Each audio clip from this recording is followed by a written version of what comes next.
Ia pernah ditolak keras oleh keluarga perempuan yang dia cintai. Bukan karena dia jahat, bukan karena dia miskin, tapi hanya karena dia orang Timur. Bertahun-tahun pria ini berdiri di atas panggung kecil, menyuarakan hal yang kebanyakan orang enggan akui, bahwa di negeri yang katanya Bhinneka Tunggal Ika ini, ada warga yang dianggap kurang hanya karena aksen dan asal daerahnya. Namun hari ini, siapa sangka, pria yang dulunya dipandang sebelah mata ini justru memegang kunci di balik layar industri perfilman tanah air. Karya sutradaranya meledak di bioskop, meraih pendapatan puluhan miliar, dan berhasil mendobrak dominasi sineas ibu kota. Bagaimana seorang pemuda dari Timur bisa mengubah penolakan sosial menjadi bahan bakar untuk menguasai industri kreatif Indonesia? Mari kita bedah kisah Arie Kriting.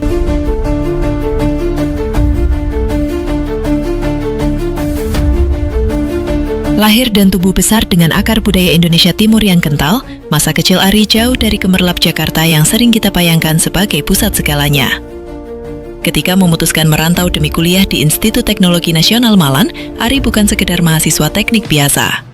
Di sana, ia langsung merasakan pelajaran hidup yang tidak pernah diajarkan di bangku kuliah manapun, diskriminasi. Logat Timurnya yang kental, warna kulitnya yang gelap, serta cara bicaranya membuat dia terlihat berbeda di mata sebagian orang. Dan di lingkungan saat itu, berbeda seringkali dianggap inferior. Namun Arie tidak memilih untuk larut dalam kemarahan atau mengasihani diri. Ia menemukan satu senjata yang tidak membutuhkan ijazah, tidak butuh koneksi, bahkan tidak butuh wajah rupawan sesuai standar sinetron televisi. Senjata itu bernama komedi. Baginya, setiap lelucon tentang identitas Timur yang ia lemparkan ke atas panggung bukan sekedar hiburan pelepas tawa. Itu adalah perlawanan halus terhadap narasi yang selama ini membenamkan orang-orang seperti dirinya. Di atas panggung, Arie tidak berteriak marah. Ia tertawa dan memaksa penonton ikut menertawakan realitas sosial yang sebetulnya menyakitkan. Kita itu sering diukur dari fisik. Iya, rambut keriting, kulit hitam, mata menyala, itu orang Timur ya. Tahun 2013 menjadi titik balik terbesar. Stand-up komedi Indonesia musim ketiga tayang di layar kaca. Suci 3 bukan sekedar kompetisi biasa. Bagi komika-komika muda saat itu, ini adalah arena pertempuran mental yang sangat keras di depan jutaan pasang mata penonton televisi nasional. Arie Kriting masuk ke arena ini dengan membawa amunisi yang sama sekali berbeda dari peserta lain. Di saat komika lain sibuk menulis premis tentang asmara atau tren internet, Arie justru bicara tentang mahalnya harga minyak tanah di Indonesia Timur. Ia membedah bagaimana sebuah aksen daerah seringkali dijadikan tolak ukur kecerdasan seseorang secara tidak adil. Materinya tidak sekedar lucu, materinya menusuk dan membuat penonton terdiam sejenak sebelum akhirnya tertawa dan berpikir. Meskipun gelar juara pertama akhirnya diraih oleh mendiang Babe Cabita dan posisi kedua ditempati Viko Fariza, Arie memenangkan sesuatu yang jauh lebih berharga dari sekedar piala. Ia berhasil membuka gerbang yang sangat lebar. Setelah eranya di Suci 3, nama-nama seperti Abdur Arsyad hingga Mamat Al-Katiri mulai berani menduduki panggung komedi nasional. Arie telah membuktikan bahwa suara dari Timur layak dan mampu bersuara di level tertinggi. Namun di tengah puncak karir dan popularitasnya yang menanjak, ujian terberat justru datang dari ruang paling privat dalam hidupnya. Arie jatuh cinta. Perempuannya adalah Indah Permatasari, seorang aktris berbakat yang wajahnya sudah sangat akrab di layar kaca. Mereka saling mendukung, saling memilih, dan memutuskan untuk melangkah ke jenjang yang lebih serius. Tapi realitas kembali memukulnya dengan keras. Pernikahan mereka sempat terganjal restu yang sangat sulit dari pihak keluarga perempuan. Ibunda Indah, Nursyah, keras menentang hubungan Indah dan Arie karena dianggapnya sebagai sebuah petaka besar bagi keluarganya. Rumah tangga Indah Permatasari dan Arie Kriting selalu menjadi sorotan publik. Hal ini dipicu oleh Ibu Indah Permatasari yang tak pernah merestui hubungan mereka.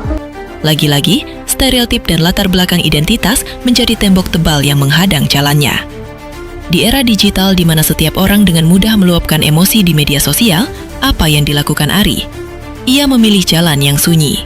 Arie tidak membalas lewat video klarifikasi, tidak melempar sindiran halus di berbagai podcast, bahkan tidak memanfaatkan panggung komedinya untuk mempermalukan siapapun.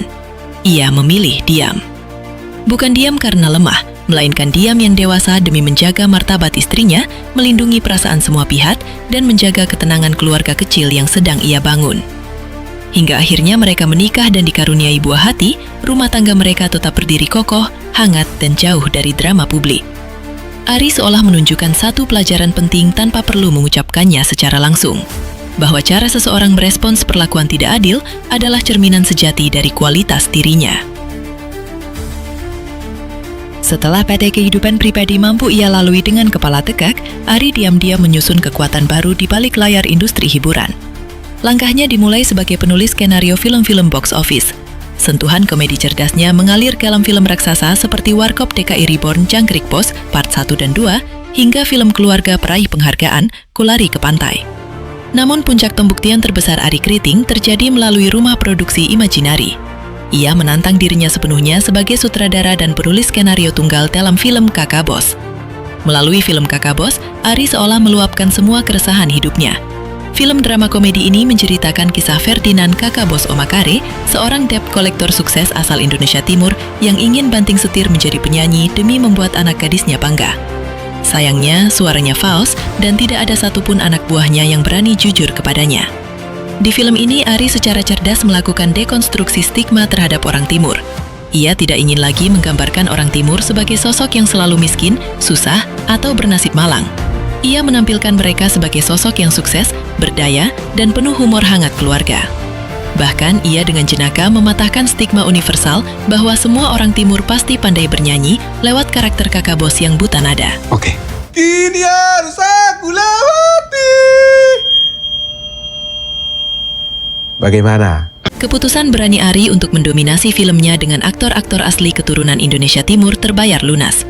Kakak Bos sukses besar di bioskop dengan meraup pendapatan kotor hingga puluhan miliar rupiah, membuktikan kepada industri perfilman tanah air bahwa cerita tentang orang Timur, jika digarap dengan hati dan rasa hormat, mampu menarik jutaan penonton ke bioskop.